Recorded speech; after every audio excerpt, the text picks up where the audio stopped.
નમસ્કાર, હું છું પ્રેરણા. આપ જોઈ રહ્યા છો ઇન્ડિયા ન્યૂઝ ગુજરાતના મહત્વના સમાચારની શરૂઆત કરીએ એક મહત્વના સમાચારથી.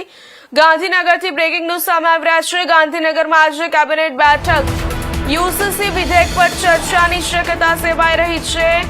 કમિટીએ સીએમને યુસીસીનો ફાઇનલ રિપોર્ટ સોંપ્યો. 25મીએ ગૃહમાં રજૂ કરાશે. લગ્ન માટે યુવતીની લઘુત્તમ વય 21 વર્ષ કરવા ભલામણ થઈ શકે. લિવ ઇન માટે ફરજિયાત રજીસ્ટ્રેશનની સંભાવના. મહત્વના સમાચાર જણાવી દે. ગાંધીનગરથી બ્રેકિંગ ન્યૂઝ સામે આવી રહ્યા છે. ગાંધીનગરમાં આજે કેબિનેટ બેઠક યોજાઈ.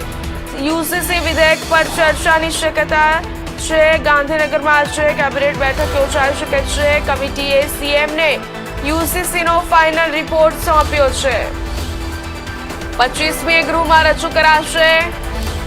લગ્ન માટે યુવતીની લઘુત્તમ વય 21 વર્ષ કરવા ભલામણ થઈ શકે છે.